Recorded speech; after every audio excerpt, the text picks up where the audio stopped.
Hello' মৰমৰ ছাত্ৰ ছাত্ৰীসকল, দশম শ্ৰেণীৰ ছাত্ৰ ছাত্ৰীসকলৰ কাৰণে আজি এটা বৰ ইম্পৰ্টেণ্ট ভিডিঅ' লৈ আহিছোঁ। তোমালোকৰ দ্বিঘাত সমীকৰণ চেপ্টাৰ 4 মেথছৰ এই চেপ্টাৰটোৰ পৰা আজি যিমান পাৰোঁ MCQ চল্ভ কৰি দিম শৰ্টকাট ট্ৰিকত। কি কাৰণে পৰীক্ষাত তোমালোকৰ সময় থাকে একেবাৰে কম, আৰু কম সময়ৰ ভিতৰত বহুত MCQ কৰিবলগীয়া হয়, আৰু ডাঙৰ ডাঙৰ অংক MCQ আহি যায় আজিকালি। গতিকে কেনেকৈ অতি সোনকালে শৰ্টকাট ট্ৰিকত MCQ বিলাক চল্ভ কৰিব পাৰি সেইখিনি কথা তোমালোকক বুজাই দিম। এই ভিডিঅ'টো তোমালোকে এবাৰ চালি MCQ আৰু বেলেগে ঘৰত কৰিব নালাগে। ইয়াৰ পৰা সম্পূৰ্ণ দ্বিঘাত সমীকৰণৰ কনচেপ্টটো তোমালোকক আজি ক্লিয়াৰ কৰি দিম MCQ শিকোৱাৰ জৰিয়তে। গতিকে স্কিপ নকৰাকে তোমালোকে ভিডিঅ'টো ভালকে মন দি চাবা।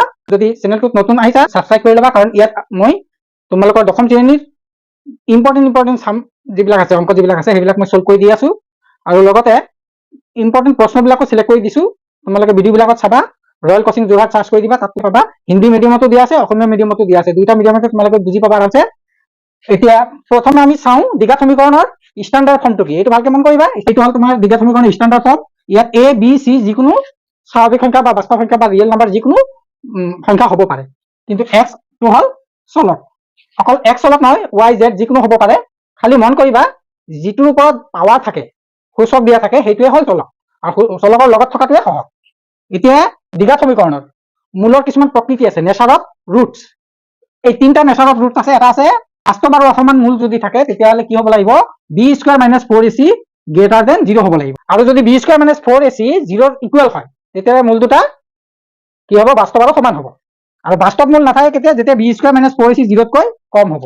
অৰ্থাৎ বি স্কোৱাৰ মাইনাছ 4ac ৰ মান যদি ঋণাত্মক হয়, নিগেটিভত ওলায়, তেতিয়াহ'লে বাস্তৱ মূল নাথাকে, কাল্পনিক মূল থাকে, ইমেজিনেৰী ৰুট থাকে। এতিয়া বি স্কোৱাৰ মাইনাছ 4ac যদি 0 ইকুৱেল হয় তেতিয়া বাস্তৱ আৰু সমান, আৰু বি স্কোৱাৰ মাইনাছ 4ac ৰ মানটো যদি প্লাছত ওলায়, আনচাৰটো যদি প্লাছত ওলায়, তেতিয়া জানিবা দুটা বাস্তৱ মূল থাকিব, আৰু বাস্তৱ মূল দুটা বেলেগ বেলেগ হ'ব, অসমান হ'ব। ইয়াৰ লগতে সমাধান পদ্ধতি আছে, দ্বিঘাত সমীকৰণ সমাধান পদ্ধতি আছে তিনিটা। এটা হ'ল উৎপাদক বিশ্লেষণ পদ্ধতি, ইয়াক আমি মধ্যপদৰ বিভাজন পদ্ধতি বুলিও কওঁ। তাৰপিছত বৰ্গ সম্পূৰণ পদ্ধতি এটা আছে, ইয়াক পূৰ্ণ বৰ্গীকৰণ পদ্ধতি বুলিও কোৱা হয়। তাৰপিছত আছে দ্বিঘাত সূত্ৰ। দ্বিঘাত সূত্ৰ প্ৰয়োগ কৰি আমি সমাধান কৰিব পাৰো। ইয়াত যিটো দ্বিঘাত সূত্ৰত এই বস্তুটো আছে √b² - 4ac, এইটোকে কোৱা হয় ভেদ নিৰূপক। মনত ৰাখিবা, ভেদ নিৰূপকটো কি, √b² - 4ac, ইংলিছত ডিছক্ৰিমিনেণ্ট বুলি কোৱা হয়। এতিয়া এই b² - 4ac টো যদি 0 হয় তেতিয়াহ'লে তোমালোকে দ্বিঘাত সূত্ৰটো আৰু চুটিকে লিখিব পাৰিবা। তেতিয়াহ'লে হ'ব x = -b/2a লিখিলে হ'ব। যদি b² - 4ac মান 0 পায় তাতে x ডাইৰেক্ট এইটো ফৰ্মুলা দি কৰিবা, এইটো ফৰ্মুলা কৰি দিলেই তেতিয়া হ'ব। কি কাৰণে, এইটোতো 0 হৈ যাব, এইখান নিলিখা একে কথা, গতিকে অকল -b/2a লিখিলে হয়। এতিয়া আমি MCQ কৰো। এতিয়া আমি ষ্টাৰ্ট কৰো প্ৰথম প্ৰশ্নটো লৈ। k ৰ কি মানৰ বাবে x² + 4x = -k সমীকৰণৰ মূল দুটা বাস্তৱ আৰু অসমান হ'ব। মানে মূল দুটা ৰিয়েল আৰু আনইকুৱেল হ'ব লাগে। ৰিয়েল আৰু আনইকুৱেল হ'বৰ কাৰণে কণ্ডিশ্যনটো কি আছিলে, b² - 4ac গ্ৰেটাৰ দেন 0। মুখে কৰিবা, অৰেলি কৰি দিবা। ইয়াত b ৰ ঠাইত কি আছে, 4 কিমান হ'ব, 16। তাৰপিছত -4ac, মাইনাছটো দি দিলা, 4 1 * 4, আৰু c টো কি হ'ব, k টো লেফ্ট সাইডে আহিলে প্লাস হৈ যাব, 4 * k 4k, গতিকে এইটো লিখিলা 4k। এই বস্তুটো 0তকৈ ডাঙৰ হ'ব লাগিব, k ৰ মান উলিয়াবলৈ কৈছে। গতিকে আমি কি কৰিম, এই k টো এইফালে লৈ যাবা, 16 গ্ৰেটাৰ দেন 4k। এতিয়া k = কি হ'ব, 16ক 4 দি ডিভাইড কৰিলে কি হ'ব, 4, এইফালে হ'ব k। নতুবা 4 দি দুইফালে ডিভাইড কৰি দিয়া, এইফালে k হ'ব, এইফালে 4 হ'ব। গতিকে এই অপচনটো এইটো আছে, k is smaller than 4। Question number 2, x² + x = p * p + 1, ইয়াৰ মূল দুটা কি হ'ব। এইটো যদি তোমালোকে সমাধান কৰি মূল দুটা উলিয়াবলৈ যোৱা তেতিয়া তোমালোকৰ সময় বেছি লাগিব। গতিকে ইয়াত এটা ট্ৰিক আছে, ট্ৰিকত কৰিলে তোমাৰ অতি সোনকালে ওলাব। কেনেকে কৰিবা, এই বস্তুটো যদি আমি বাওঁফালে লৈ যাওঁ তেতিয়া কি হ'ব, মাইনাছ হ'ব, অৰ্থাৎ x² + x - p * p + 1 = 0, এইটো সমীকৰণ হ'ব। অৰ্থাৎ ইয়াত a ৰ ভেলু 1, b ৰ ভেলু 1, এইখিনি গোটেইখিনি কি হ'ব, c হ'ব। গতিকে আমি সমাধান কৰোঁতে কি কৰোঁ, এইটো ইয়াৰ সহগ পূৰণ কৰি তাৰ আমি উৎপাদক বিশ্লেষণ কৰোঁ। গতিকে ইয়াৰ উৎপাদক দুটা কি হ'ব, এটা p হ'ব, এটা p + 1 হ'ব। গতিকে ইয়াৰ যিটো উৎপাদক হ'ব সেই উৎপাদক দুটাই হ'ব ইয়াৰ মূল। ইয়াত কি আছে, মাইনাছ, অৰ্থাৎ এই দুটা মূলৰ ভিতৰত কোনোবা এটা মাইনাছ হ'ব লাগিব। এইটোতো দুইটা মূল কি আছে, প্লাছত আছে, এইটো নহ'ব। এইটো p + 1 টো ইয়াত নাইয়ে, এইটোত p + 1 আছে মাইনাছ, এই p টো প্লাছত আছে, গতিকে এইটো হ'ব। এই টেকনিকত তোমালোকে উলিয়াবা, শৰ্টকাট ট্ৰিক। ইয়াত কি কৈছে, x² + 7x + 10 ৰ মূল দুটা উলিয়াবলৈ কৈছে। ইয়াতো ঠিক তেনেকে কৰিব, এইটো মূল দুটা ওলাবলৈ গ'লে তোমালোকৰ কি লাগিব, সময় লাগিব। গতিকে আমি কি কৰিম, এই 10টোৰ উৎপাদক ভাঙি দিম, একদম শৰ্টকাট ট্ৰিক। 2 × 5 = 10 হয় তাৰ মানে মূল উৎপাদক দুটা হ'ব x + 2 আৰু x + 5 এই উৎপাদক দুটা ইয়াত যদি প্লাছত হয় মূল দুটা কি হ'ব মাইনাস হ'ব গতিকে x = হ'ব -2 আৰু -5 x + 2 = 0 হলে কি হয় x = -2 ইয়াত যদি প্লাছত থাকে মূলটোত গৈ পেলাই মাইনাস হয় ইয়াত আমি ডাইৰেক্ট এইটো -2 আৰু -5 এটা কোৱেশ্চন নম্বৰ 4 চোৱা দুটা ক্ৰমিক ধনাত্মক সংখ্যা যাৰ বৰ্গৰ যোগফল 365 এই সংখ্যা দুটা যে আছে ক্ৰমিক আছে গোটেইকেইটা বৰ্গৰ যোগফল 365 হ'ব লাগে গতিকে স্কয়াৰ কৰি চালে হয় 13 স্কয়াৰ কিমান হয় 169 আৰু 14 স্কয়াৰ হয় 196 প্লাস কৰি চোৱা 5 6 3 3 65 এইটো ওলাই গৈছে এইটো হয় আমি এইটো কৰি অংক দেখাব নালাগে জাস্ট তোমালোকে ৰাফলি ক্যালকুলেশন কৰি আনসাৰটো উলিয়াই পেলাই লিখি দিলে হয় কোৱেশ্চন নম্বৰ 5 ত দিয়া আছে x² - 55x + 750 ৰ মূল দুটা কিমান হ'ব এইটো তুমি উৎপাদক বিশ্লেষণ কৰি হওক বা যিকোনো প্ৰকাৰে মূল দুটা ওলাবলৈ বহুত সময় লাগিব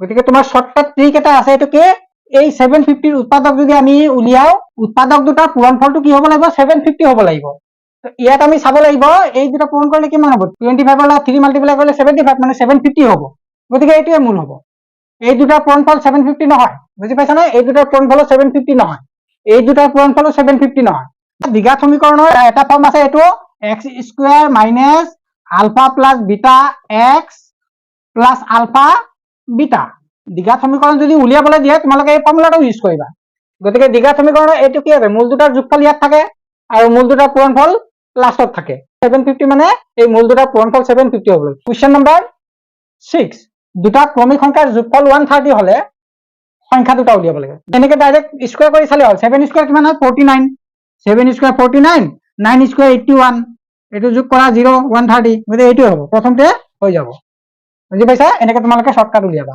নেক্সট ax² + bx + c = 0 ৰ মূল দুটা এটা আনটোৰ প্ৰতিক্ৰম দুটা মূল এটা আনটোৰ প্ৰতিক্ৰম হলে কি হ'ব আলফা আৰু বিটাৰ মূল পূৰণফল 1 হ'ব আলফা * বিটা কি আছিল c/a c/a = 1 অৰ্থাৎ c = a হ'ব বুজি পালা c মানে ধ্ৰুৱক পদটো আৰু x² সহ সমান হ'ব লাগিব কোৱেশ্চন নম্বৰ 8 আহো 2x² + 3x + 2 = 0 এই সমীকৰণটোৰ মূল দুটা যোগফল উলিয়াব লাগে মূল দুটাৰ যোগফল আলফা + বিটা আছিল আলফা + বিটা = b/a গতিকে ইয়াত b ৰ ঠাইত কি আছে 3 আছে গতিকে -3 a ৰ ঠাইত কি আছে 2 আছে -3/2 এইটোৱে অপচন হ'ব বুজি পালা এনেকৈ তোমালোকে শৰ্টকাট ট্ৰিকত এই সমীকৰণবিলাক সমাধান কৰিবা এই চেনেলটোত ৰেগুলাৰ ভিডিও দি আছো তোমালোকৰ ক্লাস 10 ৰ প্ৰতিটো চেপ্টাৰৰ পৰা এমসিকিউ দি আছো চেপ্টাৰ সলভ কৰি দি আছো গতিকে ৰয়েল কোচিং চেণ্টাৰ ভিজিট কৰিবা তোমালোকে একদম সহজ পদ্ধতিত কেনেকৈ সামটো আমি কম সময়ৰ ভিতৰত উলিয়াব পাৰো যিসকলে অংক টান পোৱা তেওঁলোকৰ কাৰণে বহুত ইম্পৰ্টেন্ট চেনেল হয় একদম শৰ্টকাট ট্ৰিক তোমালোকৰ অংক কৰোঁতে মুখস্থ হৈ যাব গতিকে আশা কৰিছো তোমালোকে চেনেলটো সাবস্ক্ৰাইব কৰি ল'বা আৰু কিবা বুজি নাপালে কমেন্ট কৰিবা মই তোমালোকক লগে কমেন্টত উত্তৰ দিও কোৱেশ্চন নম্বৰ 9 লৈ আহো ইয়াত দিছে x² - 10x + k এটা মূল 8 হলে k ৰ মানটো কিমান হ'ব এটা মূল 8 দিয়া আছে k ৰ মানটো উলিয়াবলৈ কৈছে তোমালোকে একো সমাধান কৰিব নালাগে ইয়াৰ পৰা চাই গলে হ'ল এটা মূল 8 গতিকে এই x ৰ ঠাইত 8 বহাই হিসাব কৰি গলে হৈ গল ইয়াত 8 বহালে কিমান হ'ব 8 8 * 64 হ'ব -10 * 8 কিমান হ'ব 80 হ'ব -80 + k = 0 ঠিক আছে এইটো মাইনাস কৰিলে কিমান হ'ব -16 হ'ব -16 + k = 0 গতিকে k = 16 ইফালে গলে প্লাস হৈ যাব গতিকে এইটো হ'ব এইটো অপচন নেক্সট এইটো আছে √3x² + 6 = 9 ৰ ধনাত্মক মূল কোনটো হ'ব জাস্ট ইয়াত x ৰ ঠাইত মানটো বহাই চাবা এইটো যদি 3 ইয়াত বহাই দিয়া কি হ'ব 3 স্কয়াৰ 9 হ'ব 9 3 * 27 27 + 6 33 33 বৰ্গমূল 9 নহয় গতিকে 4 দিলে 4 স্কয়াৰ 16 16 3 * 48 48 + 6 54 নহব 9 হ'বলৈ হলে 81 হ'ব লাগিব 81 ৰ বৰ্গমূল 9 হয় 5 স্কয়াৰ হলে 25 হ'ব 25 * 3 75 75 + 6 81 গতিকে 81 ৰ বৰ্গমূল 9 গতিকে অপচন হ'ব সি ঠিক আছে এনেকৈ মুখে ক্যালকুলেশন কৰি ঠিক কৰি দিবা নহলে টাইম কভাৰ কৰিব নোৱাৰিবা নেক্সট kx² - 5x + k = 0 এই সমীকৰণৰ মূল দুটা বাস্তৱ আৰু সমান তো মূল দুটা বাস্তৱ আৰু সমান হলে কি হয় বাস্তৱ আৰু সমান হলে b² - 4ac = 0 হয় এইবিলাক লিখিব নালাগে জাস্ট b² কিমান হ'ব ইয়াত b ঠাইত -5 আছে গতিকে -5 স্কয়াৰ কৰিলে কিমান হ'ব 25 হ'ব b² হৈ গল তাৰ পিছত 4ac 4 এৰ ঠাইত কে আছে 4 ইনটু কে 4k হল মাল্টিপ্লাই আৰু এটা কে আছে গতিকে 4k স্কয়াৰ হ'ব 4k স্কয়াৰ ইকুৱেল টু 0 গতিকে 4k স্কয়াৰ ইকুৱেল টু এইফালে 25 হল গতিকে k ইকুৱেল টু কিমান হ'ব 25 ক 4 দি ডিভাইড কৰা 25/4 ইয়াৰ যদি তুমি এটো k স্কয়াৰ আছিলে গতিকে k স্কয়াৰ এটো পালা বৰ্গমূল ললে কি হ'ব ইয়াৰ ৰুট ওভাৰ হ'ব এটো যদি আমি বৰ্গমূল লওঁ তেতিয়া ৰুট ওভাৰ প্লাস মাইনাস 25/4 হ'ব 25 ৰ বৰ্গমূল 5 ইয়াৰ বৰ্গমূল 2 গতিকে আনসাৰ হ'ব 5/2 প্লাস মাইনাস 5/2 আৰু এইটো অপচন হ'ব গতিকে এনেকৈ তোমালোকে শৰ্টকাট ক্যালকুলেশন কৰি টিক কৰি দিবা আশা কৰিছো ভালকে এক্সামটো দিবা আৰু বাকিবিলাক লেসনৰ এমসিকিউ মই দি আছো অলৰেডি গতিকে তোমালোকে চেনেলটো সাবস্ক্ৰাইব কৰি লবা চেনেলটো ভিজিট কৰিবা ৰয়েল কোচিং যোৰহাট সাৰ্চ কৰি দিলে পাই যাবা তাত বহুত এমসিকিউ দিয়া আছে লগতে এক্সাৰসাইজৰ কোৱেশ্চন আনসাৰ সলভ কৰি দিয়া আছে একেটা ক্লাছতে গোটেই কনসেপ্টটো বুজোৱা আছে গতিকে যিকোনো সাম তোমালোকে এই ভিডিওটো চালে বুজি পাবা কৰিব পাৰিবা গতিকে আশা কৰিছো চেনেলটো সাবস্ক্ৰাইব কৰি লবা আৰু ভিডিওটো কেনেকৈ পালা কমেন্ট কৰিবা লাইক কৰিবা আৰু বন্ধু বান্ধৱক শ্বেয়াৰ কৰিবা আৰু আজিলৈ মানে পাছত ভিডিওত আকৌ লগ পাম তোমালোকৰ পৰীক্ষালৈ সকলোলৈকে শুভেচ্ছা জনাই আজি ভিডিওটো ইমানতে সামৰিছো ধন্যবাদ